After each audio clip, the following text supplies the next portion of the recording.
여야 원내수석 부대표가 후반기 원구성 협상을 시작했지만 법사위원장 자리를 두고 결론을 내지 못했습니다.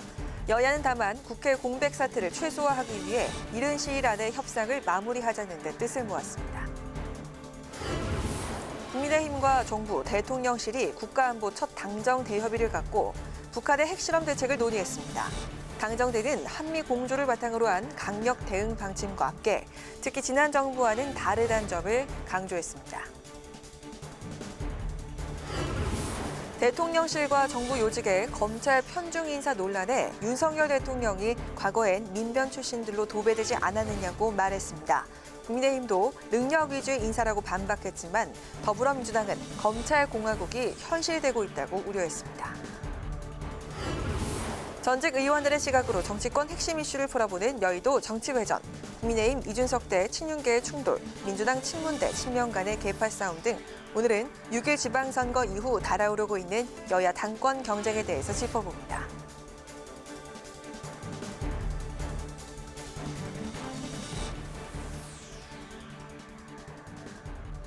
여러분 안녕하십니까? 6월 8일 의정종합뉴스 뉴스엔 시작하겠습니다.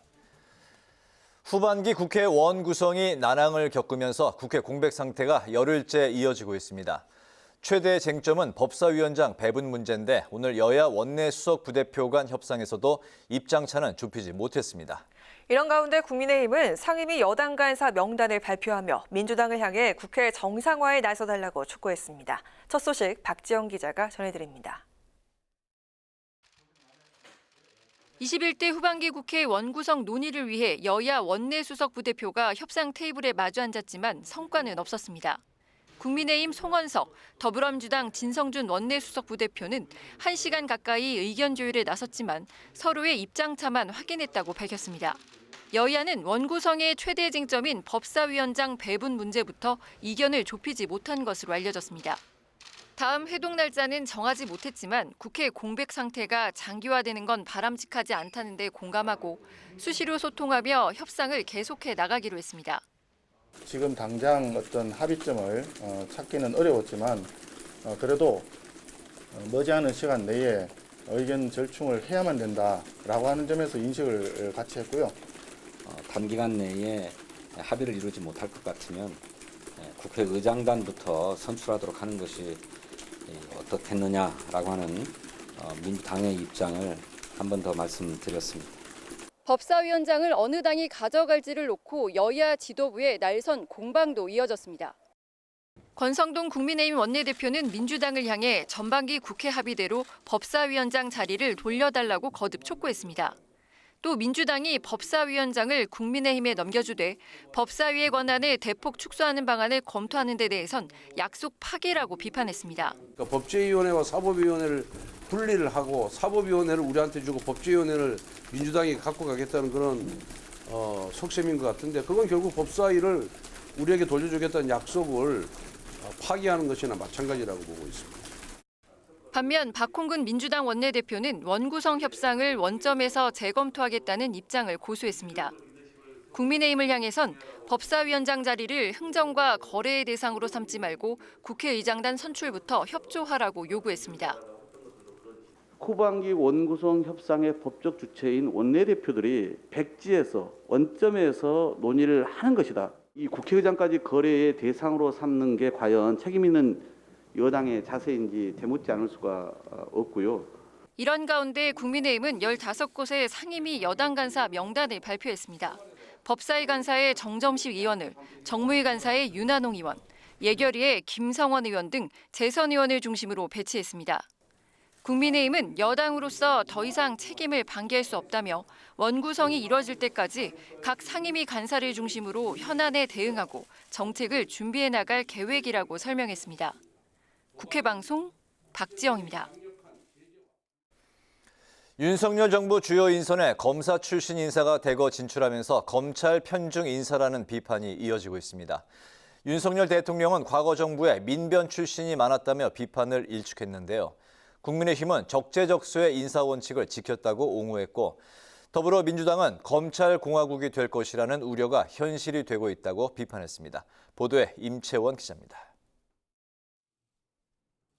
윤석열 정부의 주요 요직에 임명된 전직 검사 출신 인사는 모두 13명.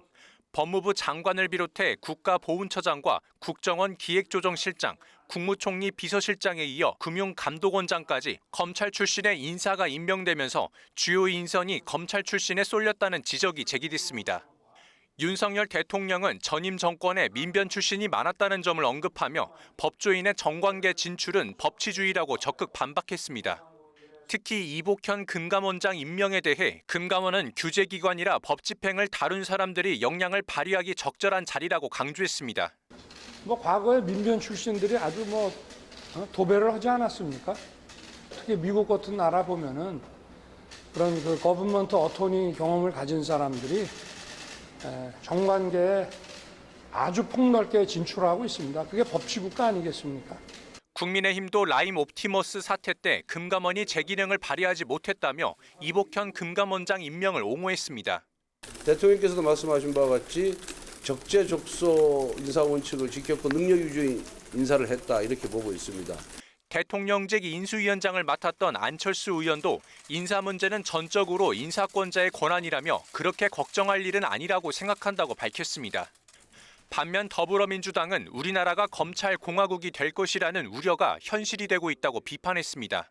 이렇게까지 과연 하셔야 되는 것인지 싶거든요. 그러니까 결국 국민들의 우려가 현실로 확인되고 있는 것이죠. 검찰 공화국, 검찰 국가 되는 거 아니냐라고 염려했던 것이 대통령께서 스스로 입증하고 계신 겁니다. 특히 윤 대통령의 민변 출신 도배 발언에 대해 민변은 국가기관이나 권력기관이 아니라 사회단체라며 부적절한 비교라고 지적했습니다. 또 이상민 의원은 과거 정부의 오류 답습이라고 비판했고 김동연 경기도지사 당선인은 이복현 금감원장 임명은 시장과 금융계에 주는 메시지가 바람직하지 않다고 비판에 가세했습니다.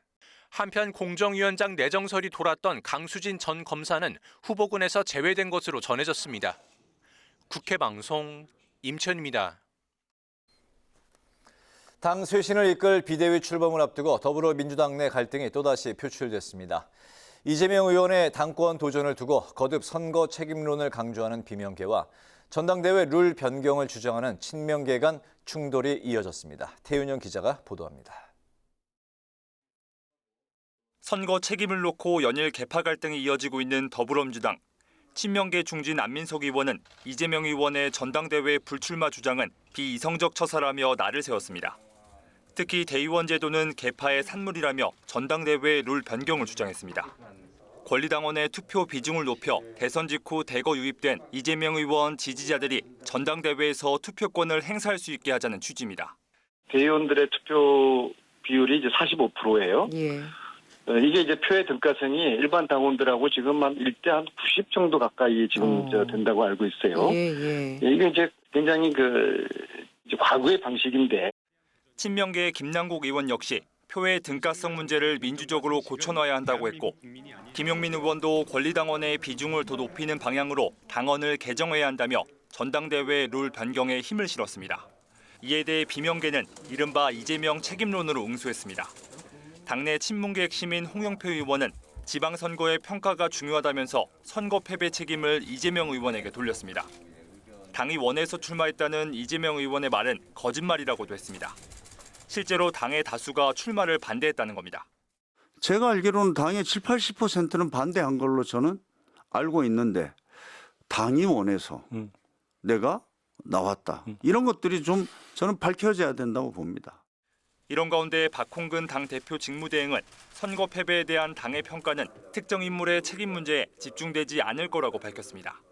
또 우상호 비대위의 전당대회 룰 변경 가능성에 대해선 열려 있다면서도 이 문제를 특정 주자의 유불리 문제로 접근하면 오히려 갈등을 부추길 수 있다고 경계했습니다. 다만 박홍근 직무대행과 함께 비대위원으로 추대된 이용우 의원은 대의원 제도를 없애자는 주장에 대해선 무리가 있다는 입장을 보여 향후 비대위 체제에서도 개파 갈등 논란은 쉽게 사그라지지 않을 전망입니다. 국회 방송 태윤영입니다. 급식 조리실의 연기 때문에 폐암 진단을 받은 급식 조리사가 산재를 인정받으며 요리 매연의 심각성이 주목받고 있습니다. 국회에선 국민의힘 조혜진 의원 주최로 토론회가 열렸는데 전문가들은 급식실의 요리 매연이 조리사와 아이들의 건강을 위협한다며 해결책을 촉구했습니다. 이매련 기자가 전합니다. 세계보건기구는 굽거나 튀기는 요리를 할 때 발생하는 알데하이드류, 블랙카본 등의 유해물질과 초미세먼지를 1급 발암물질로 지정했습니다. 전문가들은 발암물질로 지정된 초미세먼지는 지름이 2.5 마이크로미터 이하로 매우 작아 인체에 더욱 해로울 수 있다고 지적했습니다. 작다라는 게 어떤 문제점을 갖냐면 숫자적으로 어마어마하게 많다는 의미입니다.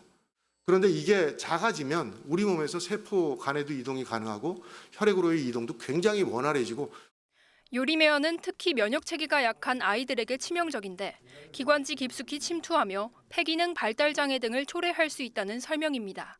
아이들이나 연령대나 신체 조건에 따라서 보호돼야 될 우리가 민감군이라고 그러는 사람들이 있다는 겁니다. 그럼 결국 아이들은 우리가 일반적으로 알고 있는 농도, 피해가 나타나는 농도보다 3배나 혹은 10배 이상 낮게 관리를 해야 된다. 조리실과 교실이 붙어 있는 경우 아이들이 유해물질에 노출되기 쉽지만 대책은 미흡한 상황입니다. 전문가들은 피해를 예방하기 위해 초미세먼지 노출 정도에 대한 현장 데이터를 확보하고 관련 부처가 협업을 통해 구체적인 관리 방안을 마련해야 한다고 촉구했습니다. 고용노동부, 교육부, 환경부 등 관련 부처의 고민과 수고가 있어야 될 것 같은데 환경부가 평가법이나 위해도 기준들을 제시를 하고 고용노동부는 이를 적용할 수 있는 기준을 만들고 조리실 요리매연을 관리할 보건관리자를 별도로 둬 학생과 교직원의 안전을 보장해야 한다는 제안도 나왔습니다. 보건관리자로서 보건관리자에 의해서 일하는 사람들의 건강이 관리되도록 해야 되겠습니다. 지속적으로 관리가 이루어질 수 있도록 하는 시스템을 갖추는 것이 필요하다고 생각이 됩니다.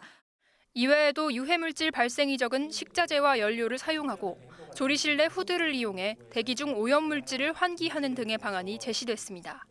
국회 방송 이매련입니다. 북한의 연이은 미사일 도발과 핵실험 징후와 관련해 국민의힘과 정부 대통령실이 대응책을 논의하기 위해 안보 관련 첫 당정대 회의를 열었습니다. 회의에서는 특히 이전 정부에서의 북한의 무력 도발에 대한 미온적 대응에서 벗어나 강경하게 대응하겠다는 점이 강조됐습니다. 김동희 기자가 취재했습니다. 당정대 회의에서 국민의힘은 북한이 코로나19 상황이 심각한데도 무력 도발을 벌이는 건 무모한 도박이라며 강하게 비판했습니다. 그러면서 한미연합으로 대응 미사일을 발사하고 공중 무력 시위를 한 것을 언급하며 윤석열 정부는 지난 문재인 정부와 다르다고 재차 강조했습니다. 지난 정권에서는 북한이 미사일 도발을 해도 미사일이라고 부르지 못했습니다. 미상 발사체라는 회개한 말로 북한을 비유하기에 급급하다는 비판을 받았습니다. 하지만 이번에 우리 군은 당당히 대응했습니다. 북한의 도발엔 국제사회 공조를 바탕으로 한 강력 대응을 예고했습니다. 윤석열 정부는 지난 정부와는 다릅니다. 한미 공조가 그 어느 때보다 강화되어 왔습니다. 북한의 그 어떤 도발도 그냥 넘기지 않을 것이며 만반의 준비가 되어 있습니다. 대통령실 측도 말이 아닌 행동으로 보여주겠다고 밝혔습니다.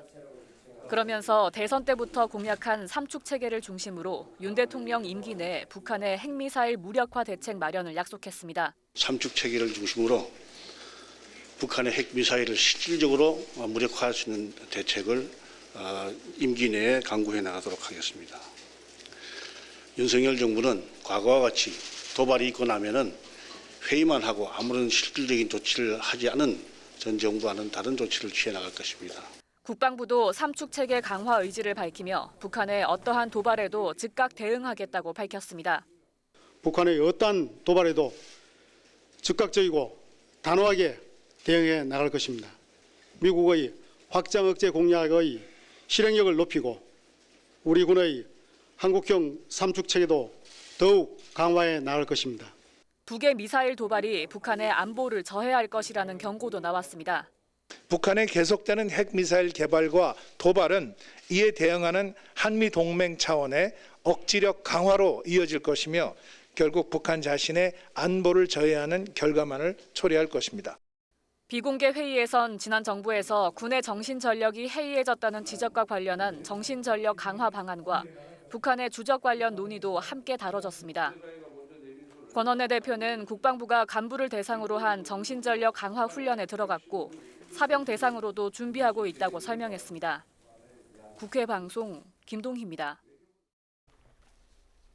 이명박 전 대통령이 건강상의 문제를 이유로 형 집행정지를 신청한 것에 대해 여야가 엇갈린 반응을 내놨습니다.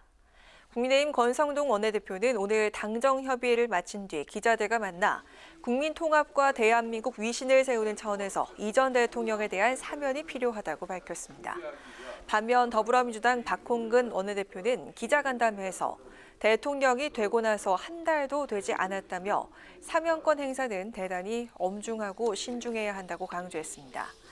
윤석열 대통령은 오늘 출근길에 이와 관련한 질문에 지금 언급할 문제가 아니라고 답했습니다. 지난 4월 이른바 검수완박법 추인을 위해 더불어민주당을 탈당했던 무소속 민영배 의원이 복당을 신청한 것으로 확인됐습니다. 박홍근 원내대표는 오늘 열린 기자간담회에서 당 차원에서 공식 논의된 바는 없지만 간접적으로 민 의원의 복당 신청이 있었다는 걸 알게 됐다고 밝혔습니다. 그러면서 탈당 이후 제기된 여러 논란이 있었기 때문에 그 부분까지 고려해 향후 비상대책위원회가 논의해야 하지 않을까 생각한다고 덧붙였습니다. 현역 최고령 MC인 방송인 송혜 씨가 향년 95세의 나이로 별세했다는 소식에 여야가 일제히 추모 메시를 내고 고인을 기렸습니다. 국민의힘 허은하 수석 대변인은 오늘 논평을 통해 송혜 선생님은 특유의 유쾌함과 신금을 울리는 위로로 서민들의 애환을 달래주셨다며 국민 모두를 주인공으로 만들어주던 넓은 배려심을 영원히 기억하겠다고 밝혔습니다.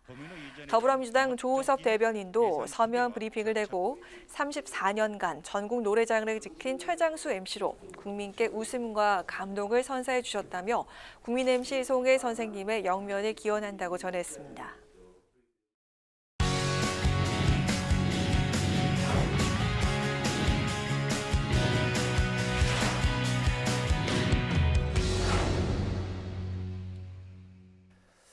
네, 오늘 이슈 분석 김희연 기자와 함께합니다. 김 기자, 어서 오세요. 안녕하세요. 네. 21대 국회 후반기에 이제 접어들었는데 아직까지도 의장단과 상임위원장 선출이 이루어지지 않고 있네요. 네, 그렇습니다. 네. 오늘 있었던 여야 원구성 협상도 불발이 됐는데 이렇게 된 상황의 쟁점부터 좀 짚어볼까요? 네, 국민의힘 송원석, 더불어민주당 진성준 원내수석부 대표가 회동을 갖고 원구성 협상을 재개했는데 결국 합의에 이르진 못했습니다. 역시 이 법사위원장 자리를 놓고 이견을 좁히지 못했는데요. 국민의힘은 전반기 원내대표 합의에 따라 후반기 법사위원장 자리를 달라고 요구했고 민주당은 원점에서 다시 논의해야 한다는 입장입니다. 네, 법사위원장 자리를 놓고 여야가 왜 이렇게 다투는지 우리 그 뉴스엔 시간에서도 이제 여러 번 다루긴 했는데 다시 한번 그 쟁점 사항을 한번 다뤄볼까요? 네, 일단 결정적인 거는 법사위가 가진 이 체계자구 심사권 때문인데요. 네. 이 모든 상임위에서 의결된 법안은 법사위에서 체계자구 심사를 거치게 되는데 이 법안이 다른 법안과 충돌하지는 않는지 또 이 법안의 문구가 적정한지 등을 살펴보는 겁니다. 그런데 이 체계자구 심사를 핑계로 법안 처리를 지연시키거나 심지어 법안 내용을 바꿔버리는 등 사실상 이 법사위가 상원 역할을 하다 보니 여야 모두 입법 주도권을 쥘 수 있는 법사위원장 자리를 놓고 다투고 있는 겁니다. 이 국민의힘 입장에서 보면 여소야대 상황에서 민주당이 상임위에서 단독으로 법안을 의결하더라도 법사위에서 견제를 할 수 있고 또 반대로 민주당 입장에서 보면 네. 지난번 이 검수완박 법안 때처럼 법안을 속전속결로 처리하면서 이 입법 주도권을 쥐고 정부를 견제할 수 있다. 그래서 법사위원장을 내놓기가 쉽지 않다. 이렇게 보고 있습니다. 네, 이렇게 이제 원구성 협의가 이제 이루어지지 않으면서 후반기 국회가 일주일 넘게 지금 공백 상태가 이어지고 있는데 네. 따로 그 돌파구라든가 진전은 없는 건가요? 이 여야 간극차가 워낙 커가지고 오늘도 아까 보신 것처럼 입장차만 확인하는데 그쳤는데요. 네. 이 민주당은 장관 후보자 인사청문 특위를 위해서라도 일단 의장단부터 선출하자고 제안했지만 국민의힘은 의장단 선출과 원구성을 동시에 해야 한다며 물러서지 않았습니다. 또 박홍근 민주당 원내대표는 전임 원내대표들이 법사위의 체계자구 권한 개선을 전제로 국민의힘이 법사위원장을 맡기로 합의했다고 강조했는데요. 다시 보면 이 국민의힘이 법사위원장을 가져가려면 법사위 체계자구 심사권을 축소해야 한다는 뜻으로 풀이됩니다. 그러자 권성동 국민의힘 원내대표는 법제사법위원회를 법제위와 사법위로 분리해 체계자구 심사권이 있는 법제위를 민주당이 가져가겠다는 속셈인 것 같다며 그건 결국 법사위를 돌려주지 않겠다는 뜻이라고 반발했습니다. 여기에 책임 공방까지 벌어지면서 원구성 협상 난항이 장기화할 조짐을 보이고 있는데요. 권 원내대표는 민주당이 거대 의석을 앞세워 전반기 때 국회의장과 법사위를 독식했고 그 결과 대선과 지방선거에서 국민의 심판을 받았다며 둘 중 하나는 내려놔야 한다고 주장했습니다. 박 원내대표는 국회의장과 법사위원장을 동급에 놓고 원구성 협상을 하자는 발상 자체가 이해가 안 되고 국민의힘의 발목 잡기로 국회 공백 상태가 계속되고 있다고 맞받았습니다. 네, 그렇군요.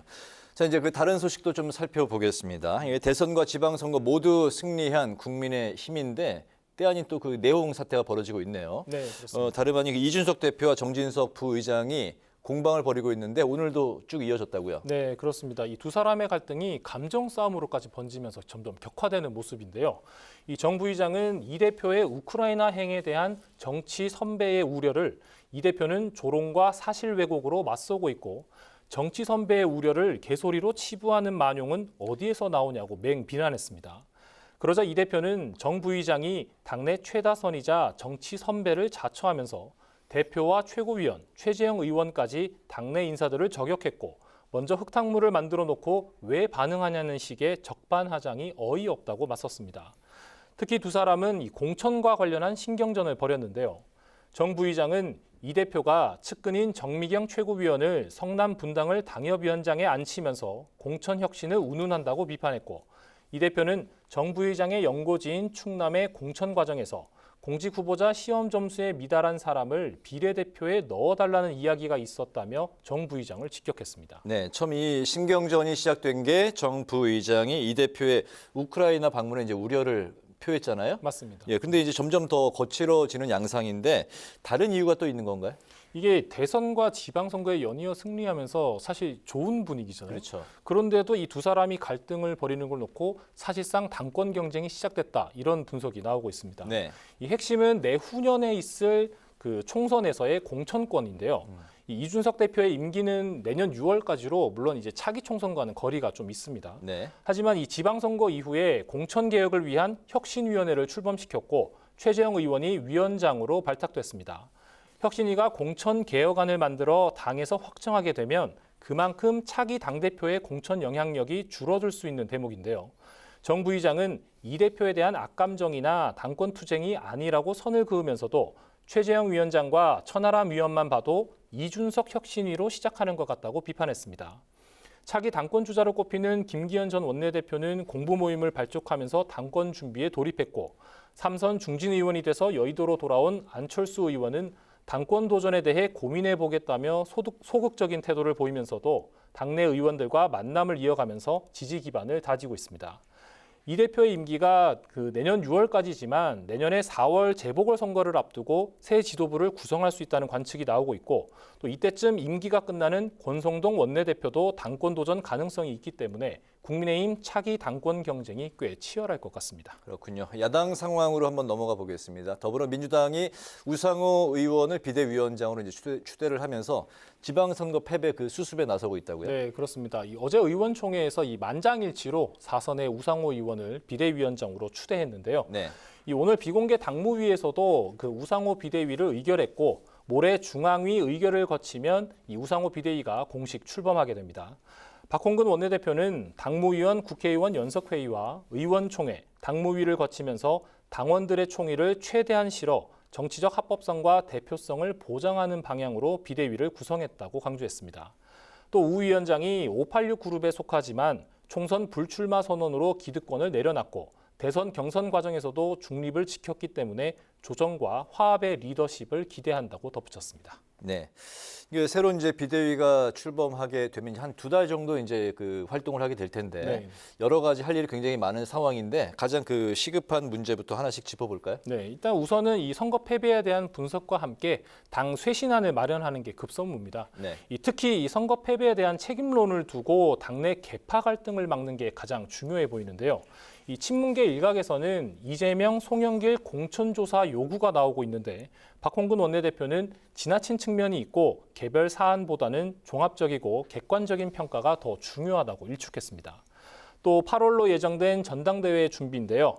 현행 민주당 투표 반영 비율은 대의원 45%, 권리당원 40%, 일반 국민 10%, 일반 당원 5% 비중인데 친이재명계는 권리당원 비중을 높이고 6개월 이상 당비를 납부한 사람에게 주어지는 투표권 기준도 3개월 이상으로 줄여야 한다고 주장했습니다. 반면 친문계는 혼란이 생길 수 있다며 기존 룰대로 가야 한다고 맞서고 있는 상황입니다. 이 밖에 검수완박 법안 처리 과정에서 안건 조정이 무력화를 위해 탈당했던 민영배 의원의 복당 문제와 최강욱 의원의 성희롱 발언 징계 여부 등도 이번 우상호 비대위에서 맡을 것으로 보입니다. 네, 이번 비대위는 8월 전당대회까지만 이제 활동을 하게 되는 거죠? 네, 맞습니다. 네, 오늘 이슈 분석 여기까지 듣겠습니다. 김희연 기자 수고했습니다.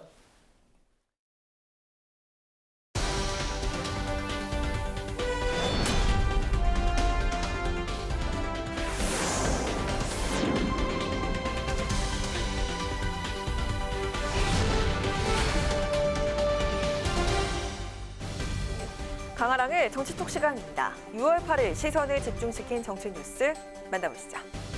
오늘의 첫 번째 정치톡은 우크라이나의 답례품입니다. 우크라이나 방문 일정을 마친 국민의힘 이준석 대표가 현지에서 받은 답례품을 공개해서 눈길을 끌고 있습니다.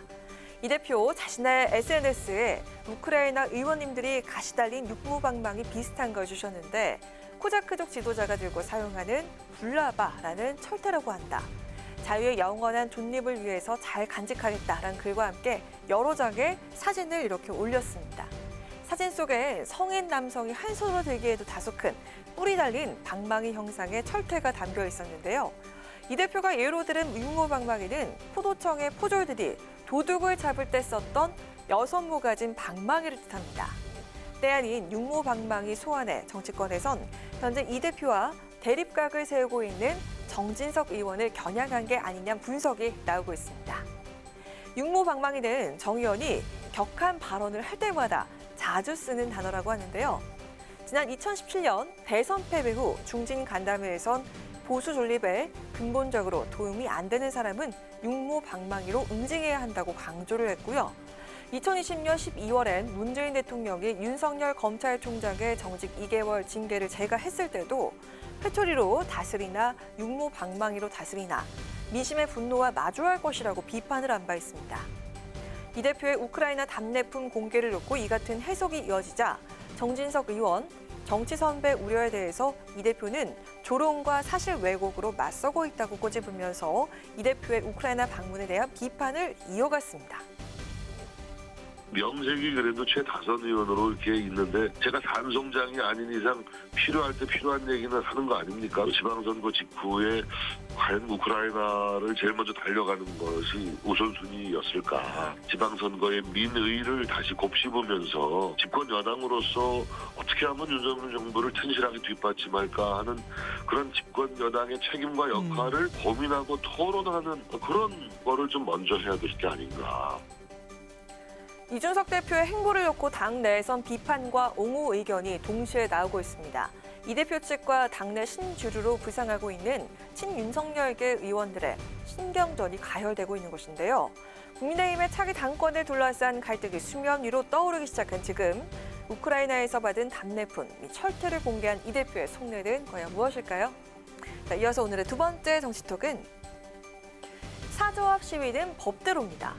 윤석열 대통령이 문재인 전 대통령이 사는 경남 양산 평산마을에서 벌어지고 있는 보수단체들의 집회와 욕설 시위 문제에 대해서 원론적인 대응을 하겠다는 입장을 내비친 것을 놓고 다양한 반응들이 쏟아지고 있습니다. 문재인 전 대통령 양산 사조합 시위 계속되고 있는데 어떻게 보고 계신지? 대통령 집무실도 시위가 허가되는 판이니까 다 법에 따라서 되지 않겠습니까? 문 전 대통령 사저합 시위 문제에 대해서 법대로라는 원칙론을 내세운 윤 대통령을 향해서 야당은 즉각 반발하고 나섰습니다. 민주당 조우섭 대변인은 보수단체 시위는 타인의 삶을 파괴하는 폭력적이고 비인도적인 테러이며 이를 용인하는 대통령의 발언은 국민의 고통마저 외면하겠다는 옹졸함에 극치라면서 보수단체 시위를 가장한 폭력과 테러를 엄정하게 대응해야 한다고 주장했습니다. 이어 민주당은 오늘 문 전 대통령 사조합 시위를 막기 위한 법률 개정안도 추가 발의했는데요. 민주당 박강원 의원은 이른바 헤이트 스피치를 금지하는 조항을 신설한 집회 및 시위에 관한 법률 개정안을 대표 발의했습니다.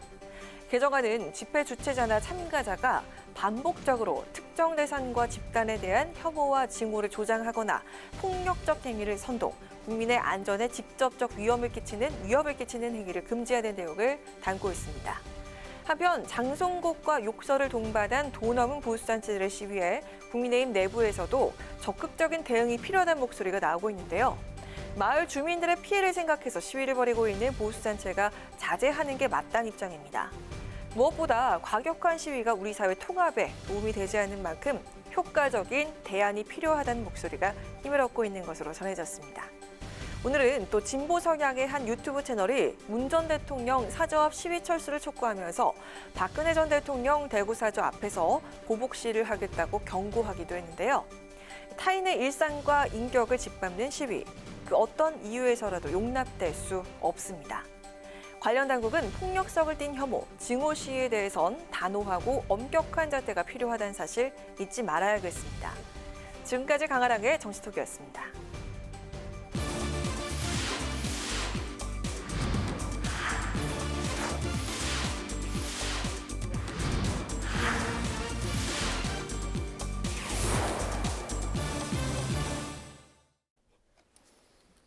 네, 이번 순서는 전직 의원들의 시각으로 여의도 핵심 이슈를 풀어보는 여의도 정치 외전입니다.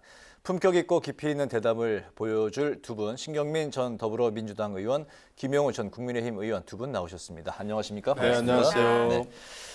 지난주 일주일 전에 6.1 지방선거 생생한 현장을 저희와 함께 하셨는데요. 수고 많으셨습니다. 네, 고맙습니다. 벌써 또 일주일이 지났고 여당의 이제 압승으로 국정 운영 동력을 이제 확보한 윤석열 대통령 윤 정부인데 그 전에도 이런저런 인사에 검사 출신 인사들을 이제 배치를 해서 이런저런 논란들이 있었는데 최근에 또 금융감독원장까지 윤석열 퀴즈로 불리는 이복현 전 부장검사를 내정을 하면서 검찰공화국 논란이 더 불이 붙고 있습니다.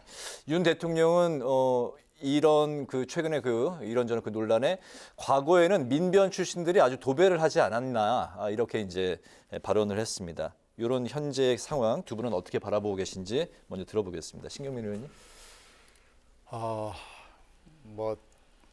정당 지금 여당 안에서도 이 비판이 나오고 있는 얘기를 잘 듣고 있습니다. 네. 근데 지금 대통령이 지난번에 여성 문제 관련해 가지고 워싱턴 포스트 기자의 질문을 받고 그리고 김상희 부의장의 질문을 받고 머리를 망치로 딱 맞는 것 같았다라는 표현을 했어요. 네. 근데 이 부분은 아마 머리를 망치로 딱 못 맞은 것 같아요.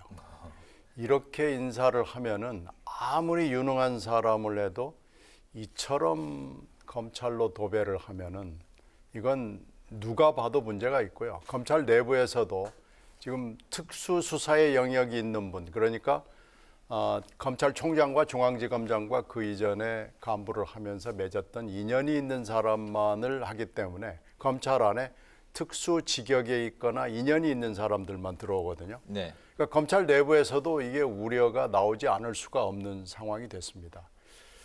대통령이 되면은요, 대통령이라는 건 몇 천만을 대표하는 한 사람이기 때문에 이렇게 인사를 하면은 반드시 뒤탈이 나게 되어 있습니다. 그리고 국민들이 따라와 주질 않습니다. 이거 머리를 망치로 탁 맞기 전에 빨리 이건 고쳐야 되고요.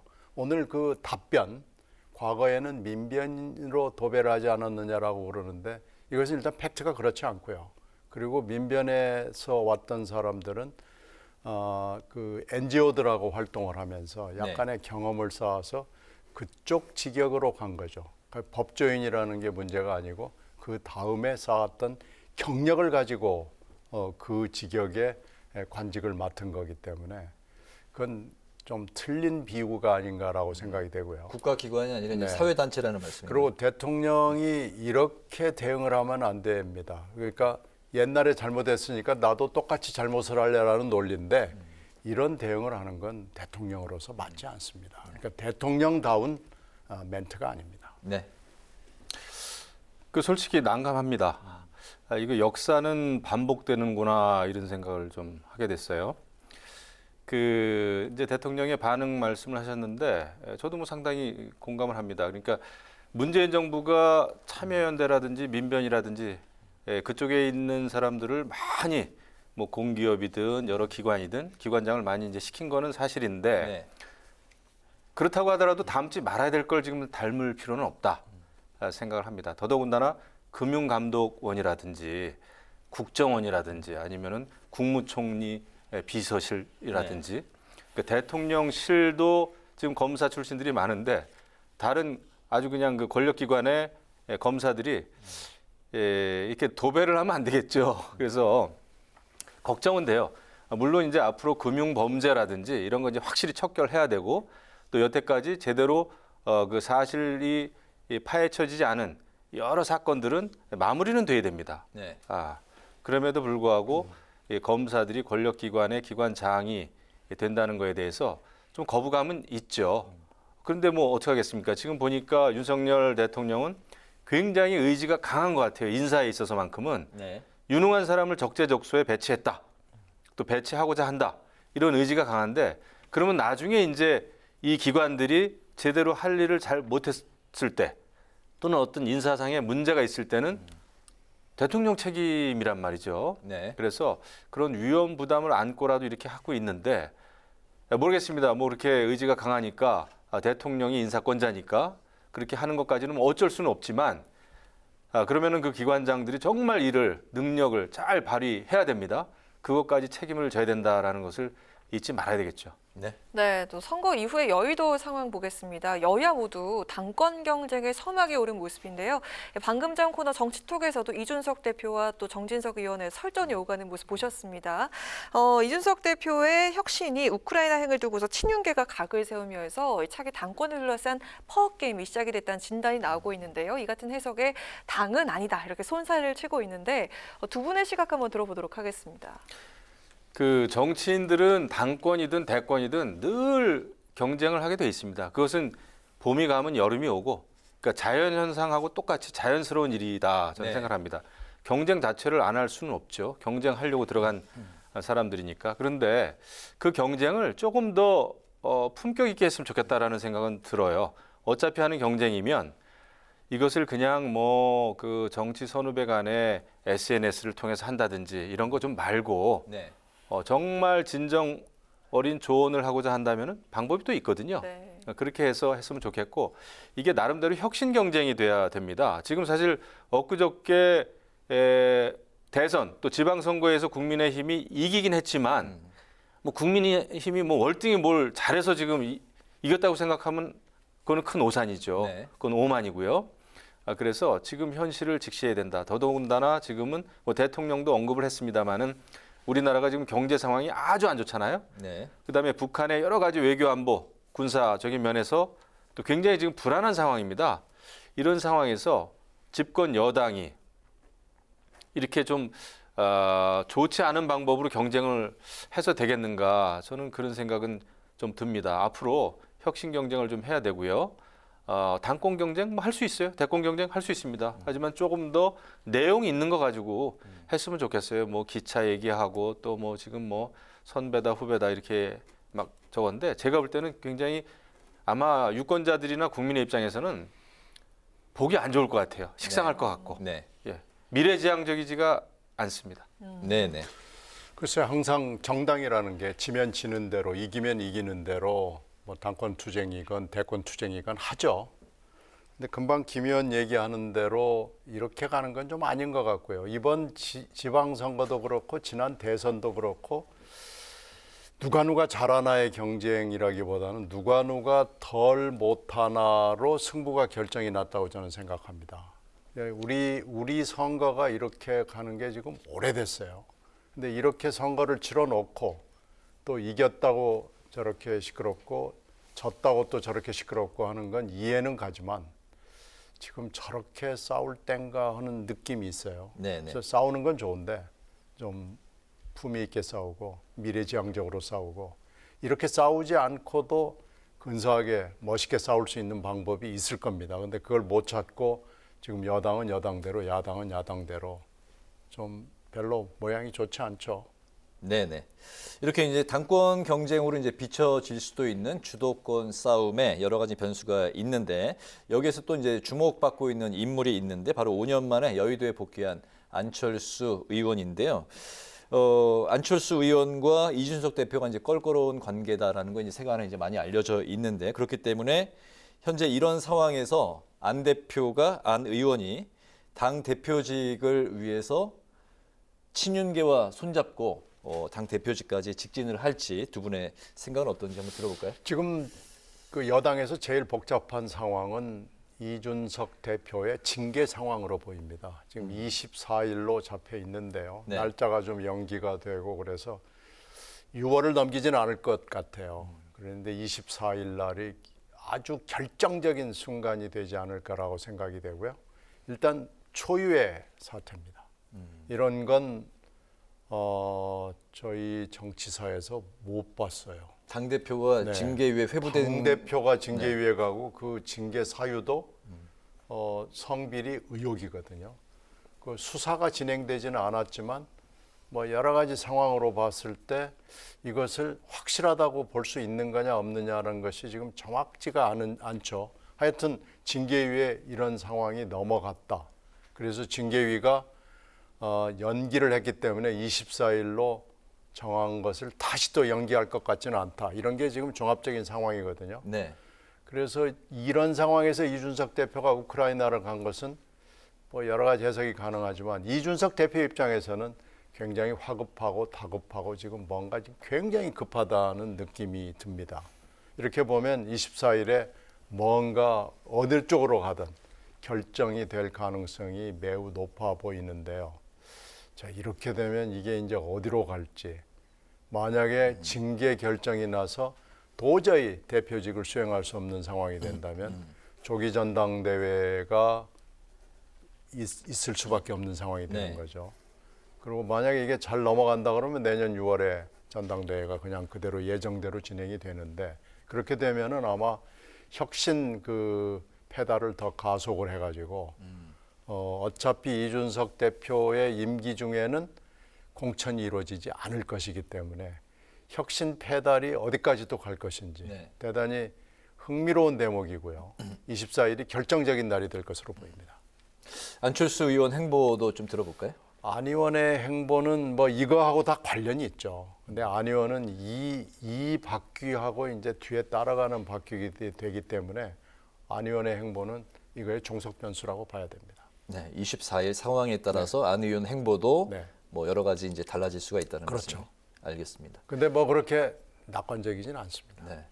현재 뭐 언론에 나오는 뭐 그 이야기로는 뭐 그 당 내에서 그 이준석 의원 징계론이 더 좀 유력하게 거론이 되고 있다. 뭐 이렇게 나오더군요. 그거는 뭐 알 수가 없습니다. 그러니까 이준석 대표의 여러 가지 어떤 행보를 바라보는 다른 시각들이 있으니까요. 네. 그 결국 또 이제 여러 가지 어떤 권력 갈등, 권력 게임이 있기 때문에 그 이제 예측하는 게 이제 다 다르죠. 네. 그리고 이제 안철수 의원의 경우에는 아마 물론 이제 5년 만에 여당 국회의원이 됐어요. 네. 그리고 또 이제 어쨌거나 이준석 대표하고 한솥밥을 먹게 됐습니다. 여러 가지 저간의 관계는 그렇게 매끄럽진 않았죠. 네. 이제 하지만 이제는 여당 국회의원으로서 안철수 의원도 본인이 가지고 있는 실력 발휘를 정말 해야 될 때입니다. 일단은 많은 그 지지 의원들을 좀 확보를 해야 되겠죠. 만약에 네. 이제 앞으로 당권, 대권이라는 그 큰 그림을 그리고 있지 않겠습니까? 그런 게 이루어지려면은 그런 그 의원들의 지지를 가장 가까이에 있는 의원들의 마음을 사야 되겠고, 그다음에 지금 이제 공부 모임도 만든다고 하는데 저는 뭐 방향이 맞다고 봅니다. 더더군다나 윤석열 정부가 지금 이제 미래 산업, 뭐 4차 산업 혁명, 여기에서 또 일자리 문제 이런 거를 강조하고 있기 때문에 저는 컨셉은 안철수 의원하고 좀 맞다고 봐요. 안철수 의원이 계속 과학기술 시대, 과학기술 혁명, 과학기술 산업 육성해야 된다고 이야기를 해왔단 말이죠. 네. 그러면 그와 관련된 뭐 공부 모임도 좋고 아마 이제 일자리 만드는 문제, 또 특히 청년들의 꿈을 이루는 문제, 이런 쪽에서 안철수 의원만이 가지고 있는 장점이 있단 말이에요. 네. 또 지역도 이제 분당 아닙니까? 판교. 네. 그러니까 아마 그런 쪽에 굉장히 좀 특화를 시켜서 해야 될 것 같아요. 근데 여태까지 보면 이제 안철수 의원이 막 이렇게 친화력이 있거나 뭐 이러지는 않았어요. 솔직히 말씀드리면. 뭐 스킨십을 이렇게 좀 이제 늘려가겠죠. 예. 이제 늘려가겠고 여당에 이제 국회의원이 됐으니까 앞으로 아마 그런 그 꿈을 이루기 위해서 한 발 한 발 나가지 않겠나. 이제는 뭐 이제 정면 승부할 때가 됐죠. 정면 승부 말씀하셨는데 그렇다면 이제 이준석 대표, 친윤계 이렇게 지금 좀 각을 세우고 있는데. 그렇지는 않습니다. 지금 윤석열 정부 초반이고 지금 뭐 다 친윤계죠. 뭐 이제 반윤계가 있나요?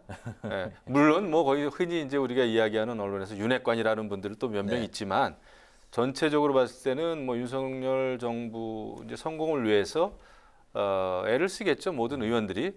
그러니까 그 정서에 이제 부합하면서도 늘 이게 뭐 친윤계든 의원들 마음에 들어서 당대표 될 수가 없습니다. 그것만 바라볼 때는 결국 민심, 유권자, 당원들 마음에 들기 위해서는 대의 명분, 그다음에 옳은 정치, 옳은 방향으로 나아가는 노력을 이제 해야 되겠죠. 민주당 상황을 보면 한층 더 복잡한 것 같습니다. 선거 패배 책임론을 고리로 친명 그리고 친문 집안 싸움이 현재 진행형인데요. 급한 불을 끌 소방수로 우상호 의원이 낙점이 됐는데 개파색이 좀 옅단 점에서 좀 기대가 되기도 하지만 86그룹의 맏형이라는 지적이 나오고 또 2달 만에 당 체제를 좀 바꾸긴 어렵다라는 지적이 있습니다.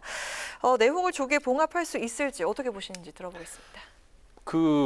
안타깝지만은 봉합이 되겠습니까? 지금 여태까지 대선 끝나고 또 지방선거 패배 이후에 지금 민주당이 보이는 모습은 역시 이제 그 선거에서 졌기 때문에 지금 이제 책임 전가 문제.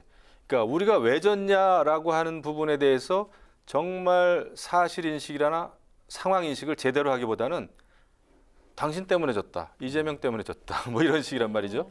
물론 가장 큰 책임은 제가 봐도 이재명, 송영길 전 대표일 거예요. 그런데 결국 이 당이 잘 되기 위해서는 출발은 자기 자신에서 사실은 시작을 해야 되죠. 내가 이런 거 잘못했다, 이런 게 아쉬웠다. 그렇게 시작을 해야 되는데 지금 책임 전가하느라고 굉장히 이제 바쁘단 말이에요. 이런 상황에서 우상호 의원이 이제 비대위원장을 맡았습니다마는 한 2달 정도 만에 당을 개혁하기라는 거는 조금 저는 쉽지 않다고 봅니다. 더더군다나 이제 학생 운동권 출신의 뭐 지금 맏형이라고는 합니다만은 아무튼 사선 의원인데 본인은 이제 차기 총선 불출마 선언을 했지만 586 세대의 총체적인 용태론을 들고 나올 수도 없을 겁니다. 그건 각자가 해결해야 될 문제고 더더군다나 그런 용태론은 내후년에 총선 때는 가능하지만 지금 2년이나 남아 있는데 지금 무슨 용태론 가지고 또 싸울 수는 없단 말이에요. 지난번에 박지원 비대위원장이 용태론 586 용태론 들고 나왔다가 분란만 일어났잖아요. 그래서 저는 우상호 의원이 능력도 있고 그런 걸 우리가 충분히 알 수 있지만 지금 당의 개혁을 책임지고 당의 개혁을 이끌기에는 역부족이다. 가장 큰 걸림돌은 또 이재명 의원, 이재명 전 대선 후보가 살아 돌아왔다는 거. 그리고 이재명 대선 후보, 이재명 의원을 추종하고 이재명 후보에 대한 팬덤이 있지 않습니까? 이런 상황에서 개혁의 길로 나아가는 거 굉장히 어렵겠다 생각이 듭니다. 결국은 전당대회를 그냥 행정적으로 관리하는 정도만 잘해도 성공하는 거 아닌가 싶습니다. 뭐 어차피 관리형 비대위가 될 수밖에 없다고 우상호 의원이 낙점되기 전에 얘기를 했어요. 본인이 그때는 뭐 거론되지 않았을 텐데 방송에 나와가지고 다음 비대위는 관리형이다라고 성격 규정을 했기 때문에 그렇게 갈 거고 이제 우상호 의원이 이 책임을 맡게 된 이유는 뭐 뻔하죠. 몇 가지 이유가 있죠. 본인의 품성도 있고 그리고 본인이 아까 말씀드린 대로 더 이상 안 하겠다 하고 용퇴 선언을 했고 그래서 대선의 패배 책임이 있음에도 불구하고 이번에 2기 비대위를 맡게 된 거기 때문에 뭐 더 이상의 무슨 혁신을 하겠다, 개혁을 하겠다, 뭐 이럴 여유가 없을 거예요. 대개 전당대회를 하려면 10주 정도가 걸리거든요. 그러니까 지금 계산을 해보면은 빠듯합니다.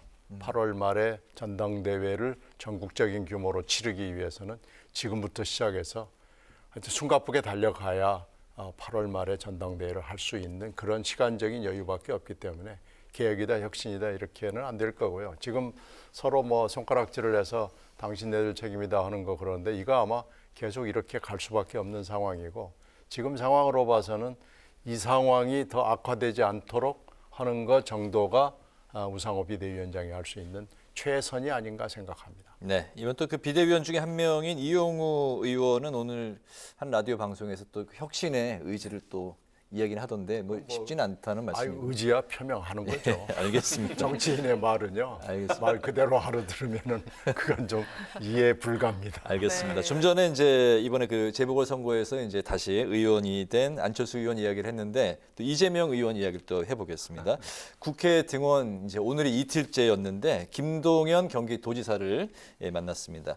어제는 또 그 이재명계 의원들과 또 만찬 회동을 했다고 하는데 이런 그 일련의 그 움직임이 당권 도전에 시동을 걸었다고 봐야 될 것인지 두 분의 말씀 들어보겠습니다. 또 우상호 비대위원장이 또 그 지난 대선 때 이재명 캠프에서 또 선대 본부장을 했었네요. 선대 본부장 했죠. 네. 그러니까 이제 뭐 만약에 대선 지선 패배 책임을 묻는다면은 우상호 의원도 거기서 벗어나기는 어렵죠. 근데 그런 점에서 이번에 비대위원장이 됐다는 것은 지금 현재 다른 선택지가 없다는 얘기고요.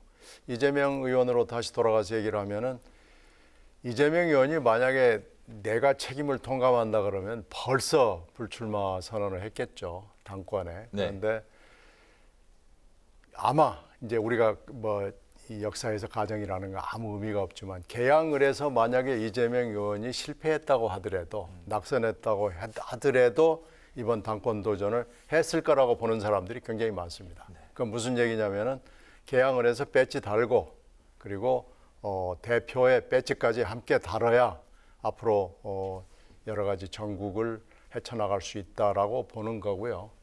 지금 현재는 말을 조심하는 기간입니다. 예, 지금 이 기간 중에 하는 얘기는 저는 의미가 없다고 보고요. 지금 이재명 의원의 입에서 나오는 얘기는 아무 의미가 없는 겁니다. 사실은 선언만 남은 거고요. 그 선언을 언제 할 것이냐, 다음 주에 할 것이냐, 그 다음 주에 할 것이냐의 선언만 남은 것이지 사실은 이미 당권 도전에 들어섰다고 봅니다. 네. 그러니까 저도 이제 정치를 좀 했다면 한 사람인데 12년 동안 당권 나오기는 참 쉽지 않겠다 이런 생각을 했단 말이죠. 이재명 이제 의원이. 근데 이제 민주당 의원님들 또 민주당에 계신 분들 얘기 들어보면 나온다는 거예요. 그래서 참 알 수가 없습니다. 어떻게 그 나온다는 거는 저희가 볼 때는 참 상식적이지가 않은데 사실은 뭐 개항을 해서 출마할 때부터 그것도 우리가 볼 때는 상식적이진 않았는데 당대표에 나온다라는 얘기를 많이 이렇게 민주당에 계신 분들이 하는 거 보니까 나오긴 나올 모양입니다. 그런데 문제는 이제 민주당이 또 야당으로서 혁신을 잘 해야 될 텐데요. 지금 어려움을 타개하기 위해서는 또 미래의 어떤 좋은 일들을 위해서는. 그런데 이재명 의원이 다시 당권 도전하고 또 이제 또 차기 대권까지도 계속 생각을 한다면 이것은 민주당이 정말 이재명이라고 하는 수렁에 빠질 수밖에 없구나. 거기에서 헤어나오기는 어렵겠다라는 생각이 듭니다. 왜냐하면 대선 지선에 어떤 책임이 있는 정치인이 다시 국회의원이 돼가지고 다시 당권까지 노리면 개혁을 이야기하기가 참 어렵겠죠. 그래서 뭐 국민의힘도 여러 가지 요즘에 좀 복잡한 일이 많습니다만 민주당도 참 앞이 안 보여요. 제가 볼 때는 굉장히 걱정이 됩니다. 알겠습니다. 이제 오늘 여의도 정치외전 이제 마무리를 하겠습니다. 오늘은 6일 지방선거 이후에 달아오르고 있는 여야 당권 경쟁을 중심으로 살펴봤습니다. 지금까지 신경민 전 더불어민주당 의원, 김영우 전 국민의힘 의원 두 분과 함께했습니다. 오늘도 말씀 잘 들었습니다. 감사합니다. 고맙습니다. 내일도 전국이 대체로 흐린 가운데 곳곳에 비나 소나기가 내리겠습니다. 아침 기온은 서울이 18도로 출발해 한낮에 서울 24도까지 오르겠습니다. 모레부터는 다시 더워지기 시작하겠고요. 주말에 낮 기온이 30도 안팎까지 오를 전망입니다. 네, 오늘 뉴스에는 여기서 마치겠습니다. 시청해주신 여러분 고맙습니다.